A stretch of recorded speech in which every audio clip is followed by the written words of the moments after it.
Саламатсыздар ма оқушылар? Бүгінгі біздің жаңа тақырыбымыз тұқым қуалаушылық өзгеріштік эволюцияның негізі деген тақырыпқа келдік. Енді бүгінгі біздің мақсатымыз эволюция үдерісіне әсер ететін факторларды талдау. Естеріңізде болса, біз алдыңғы сабақта осы эволюцияның басты тақырыптарын ең бірінші тақырыбын өткен болатынбыз. Енді сол тақырыпқа шолу жасайық. Енді бері қараңыздар. Өткен тақырыпты пысықтап алайық. Алдарыңызда 5 түрлі сұрақ беріліп тұр. Сол сұраққа жауап берейік. Бірінші сұрақ: сурет бойынша түрдің өзгеруіне не себеп болады? Біздің суретіміз мына сурет. Яғни не себеп болады? Жалпы өзгеріс қай кезде ұшырайды деген сұраққа жауап берейік. Кім жауап береді? Альмира? Түрдің өзгеруіне мутация себеп болады. Мутация себеп болады. Яғни тұқым қуалайтын өзгергіштік. Екінші сұрақ: мутация дегеніміз не? Жасушаның генетикалық материалының өзгеруі. Жасушаның генетикалық материалының өзгеруі. Үшінші сұрақ: табиғи сұрыпталу кезінде пайда болған мутацияның маңызы қандай? Яғни табиғи сұрыпталу кезінде мутация пайда болады, немесе ол жағы. Оның маңызы қандай? Кім жауап береді? Қане? Организмдердің орта жағдайларына бейімделуіне мүмкіндік береді. Былайша айтқанда, табиғи сұрыпталу кезінде егер мутация болатын болса, сол ортаға бейімделудің және жаңа түрлердің шығуына әкеліп соғады. Төртінші: эволюция ілімі нені зерттейді? Эволюция ілімі нені зерттейді? Қане, кім жауап береді? Жалпы эволюция дегенде Тірі организмнің өсіп келмейтін тарихи дамуы. Тірі организмнің тарихи дамуы. Яғни ол не істемейді? Қайтымсыз процесс болып табылады. Бесінші: эволюцияның бағыттарын сипатта. Не айтады? Аэробархоз, күрделену, идеализация, өзгеру және дегенерация. Кері жақсы. Біз бұл сабақта қашан өттік? Алдыңғы тақырыпта өттік, біз бүгін оны қорытындыладық. Енді бүгінгі жаңа тақырыбымызға көшейік.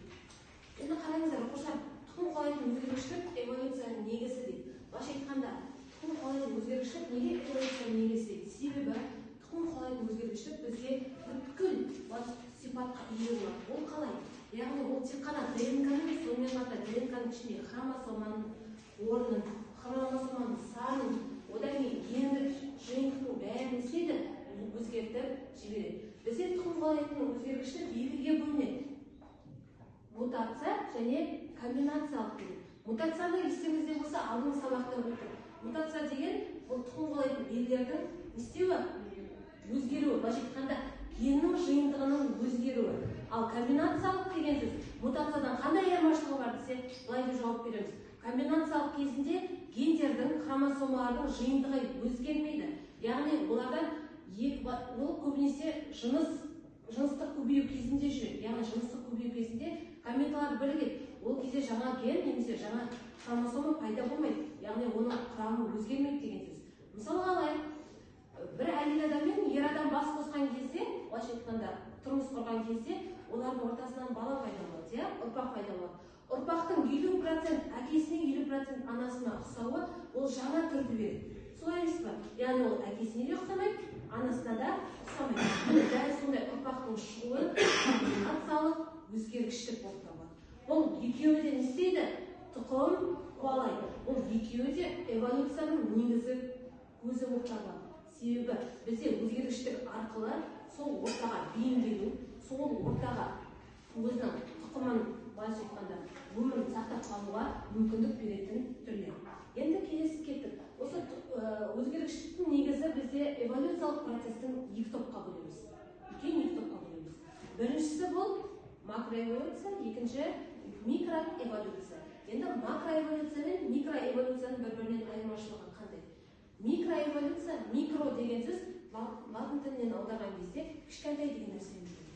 Естеріңізде болса, бізде 8-ші сыныпта, 7-ші сыныпта өсімдіктердің, жануарлардың түрлерін қарастырған кезде былай деп бөлінеді: түр, туыс, тұқымдас, класс, бөлім, патшалық деп бір-бір сатыдан, яғни деңгейге байланысты бөліп шықтық. Солардың ең кішкентай деңгейі, ең төменгі деңгейі түр болып табылады. Осы түрдің, жаңа түрдің пайда болуы микроэволюцияға байланысты. Яғни кішкентай ғана. Бір түрдің арасында не болады? Өзгеріс, былайша айтқанда жаңа түр пайда болу керек. Ал макроэволюция дегеніміз осы түрден кейінгі туыс, тұқымдас, одан кейін не бар? Бөлім, класс, патшалық деген сияқты қалған жоғарғы деңгей таксондарының қалыптасуын айтамыз. Енді осы жерде бір нәрсені ұмытпау керек. Микроэволюция жүрмесе, макроэволюция істемейді, көрініс таппайды. Себебі бірінші міндетті түрде түр қалыптасу керек. Жаңа түр пайда болу керек. Одан кейін барып қана макроэволюция жүреді. Микроэволюцияда түр қалыптасса, макроэволюцияда сол түр өзін сақтап қалу үшін, өмірін жалғастыру үшін күрделенеді. Яғни сол ортаға бейімделу арқылы өзін жоғарғы деңгейге істейді, көтереді деген сөз. Бұл алғаш жалпы эволюцияның осы екі терминіне алғаш анықтама берген Филипченко дейтін ғалым болатын.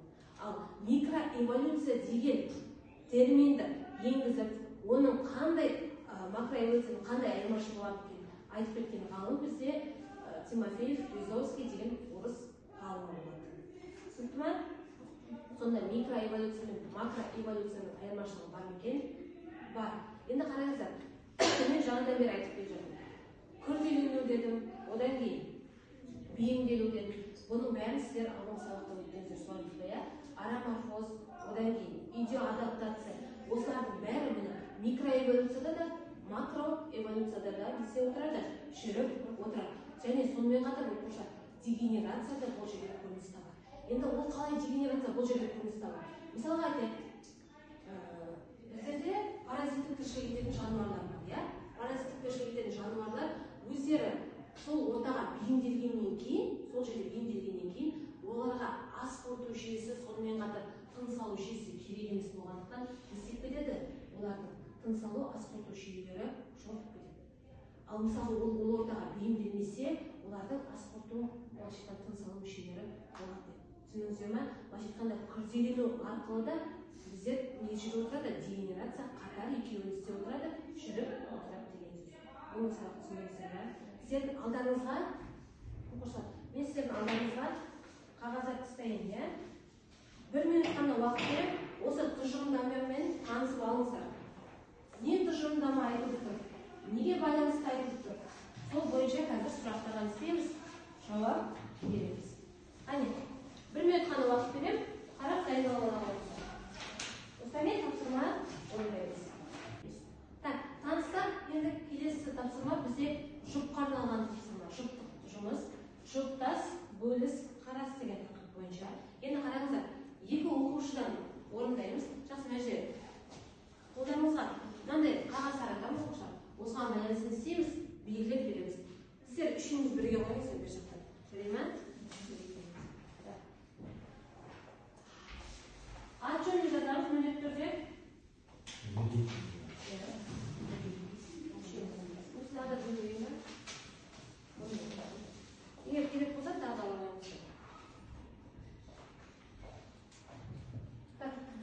Орындап боламыз, қай топ бірінші орындайды, қай жұп бірінші орындайды, қол көтереміз, сол бойда бәріміз тоқтаймыз оқушылар.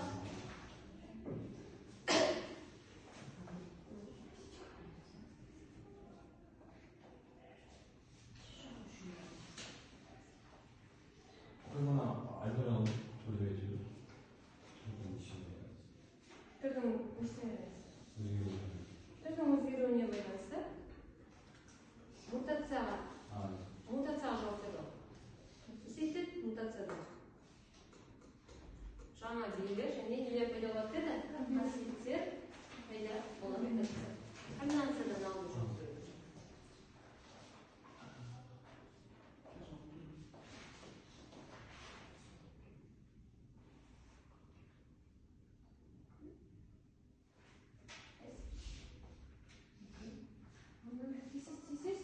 Оқушылар тез орындаймыз, тез.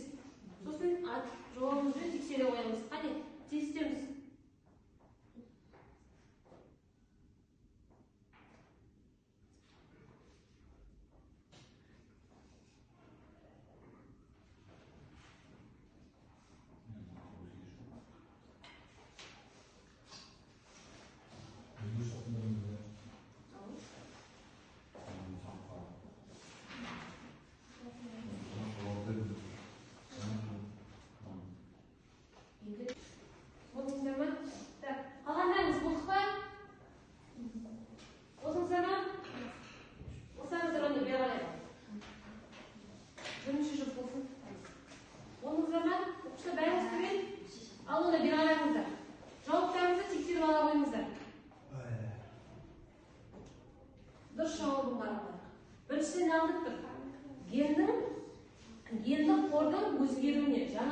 пайда болуының жиынтығы дейді.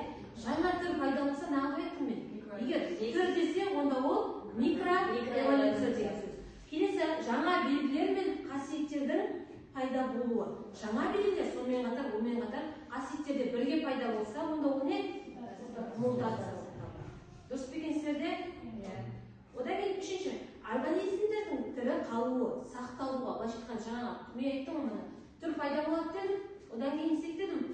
Сол түр пайда болғаннан кейін даму үшін, өзінің тіршілігін сақтап қалу үшін жағдай жасайтын. Қайсы? Макроэволюция болып табылады. Келесі, гендер мен хромосомалардың өзгеріске ұшырамайды. Комбинация. Оны айттым ғой, оны білесіздер ғой. Келесі, хромосоманың белгілі бір бөлігінің екі еселенуі. Дупликация. Дупликация ат айтып тұр, екі еселену деп. Жауаптарыңыз дұрыс екен, жарайсыздар. Келесі тапсырма топтық жұмыс. Топтық жұмыс оқушылар. Қараларыңыздар топ бойынша беріледі. Бірінші топқа макроэволюция, екінші топқа микроэволюция. Кубизм әдісін білеміз ғой. Сол кубизм әдісі арқылы істейміз, жұмыс жасаймыз. Бұда болса телефондарыңызды микроэволюцияны ешті ашып бізден суретіміз соқты нәрсесін салып қарайсыз. Сіздерге микроэволюция, сіздерге макроэволюция. Қане бастаймыз. Қане оқушылар, бастаймыз.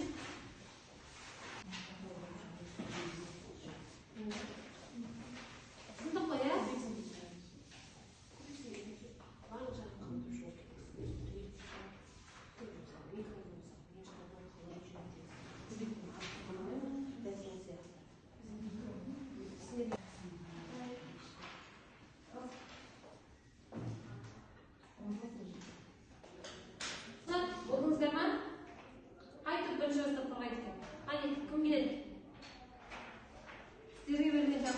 микроэволюция, сіздерге макроэволюция.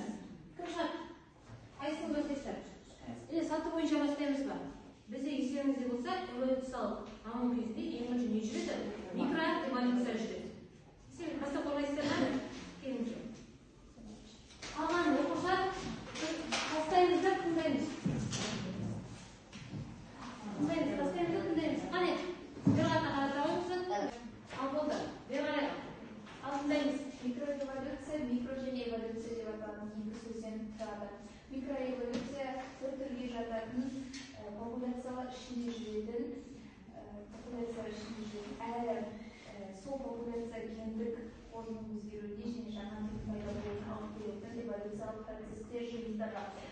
Микроэволюция терминін ғылымға 1938 жылы орыс ғалымы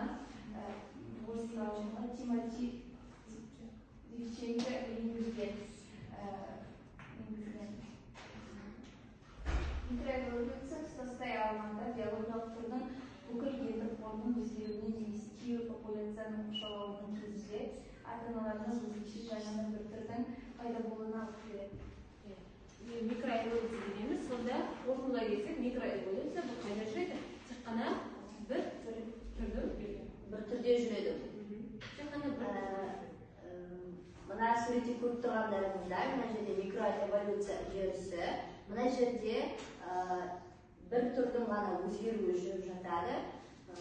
Және микроэволюция ол түр популяциясының ішінде жүретін және оның гендік қорының өзгертіп, жаңа түр түзілуімен аяқталатын эволюциялық әрекеттердің жиынтығы.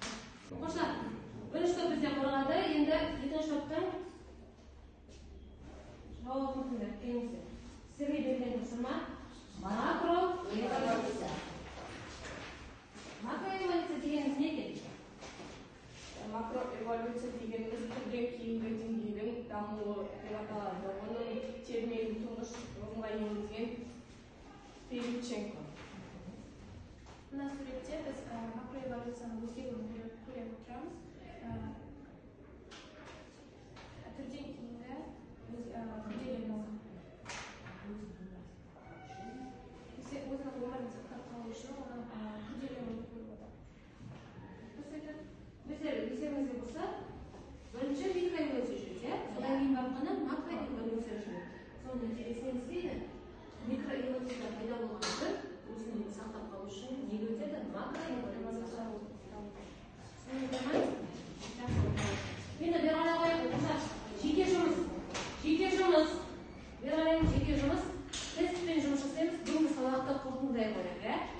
Тезірек ашамыз.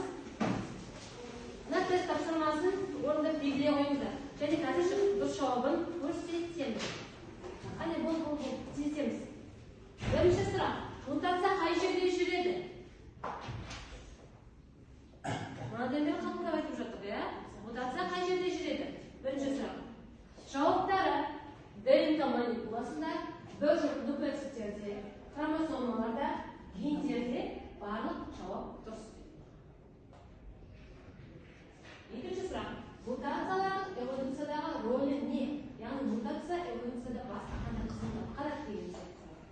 Өзгергіштіктің көбеюі, қоршаған ортаға бейімделуі, ағзаның жетілуі, табиғи сырттау үшін материалдың келуі, барлық жауап дұрыс дейді. Болдыңыздар ма екіні? Үш. Тек фенотип қана өзгеретін өзгергіштік қалай аталады? Алдыңғы сабақта тек фенотип, яғни сыртқы белгілердің өзгерісін қалай атаймыз? Модификация, мутация, баламалы, комбинативтік тұқым қуалаушы. Болдыңыздар ма? Оқпа? Одан кейін төртінші. Организмдердің құрылым деңгейі күрделілігін тіршілік етуге бейімделу нағыз аталады. Яғни күрделену және сол жерде бейімделу нағыз аталады. Ароморфоз, дегенерация, дивергенция, идеализация және конвергенция. Қайсы келеді? Күрделенуі. Оқпа? Кетіп, бесінші. Прогресс қандай нәтиже береді? Прогресс, яғни алға қарай жүруге, түрлердің мекен ортасының азаюы, түр санының көбеюі, популяция санының азаюы, ағзалардың емделушілігі, түр санының азаюы. Жалпы прогрессте қандай сөйтеді? Даму, көбею басқаны алға қарай жүру. Жасыл бейнелеріңіздер ме дұрыс жауабын? Алдыңыздар ма? Келесі. Түрде жоғарғы деңгейдегі таксондардың қалыптасуы нағыз аталады. Бірінші жауап микроэволюция, екінші макроэволюция, одан кейін мутация, комбинация, популяция. Болдыңыздар ма белгілі? Енді мен қарай. Дұрыс жауабын тексеріп алуға. Бірінші сұрақта дұрыс жауабы Е болады, яғни барлық жауабы дұрыс. Қарап отырыңыздар дәптерлеріңізге.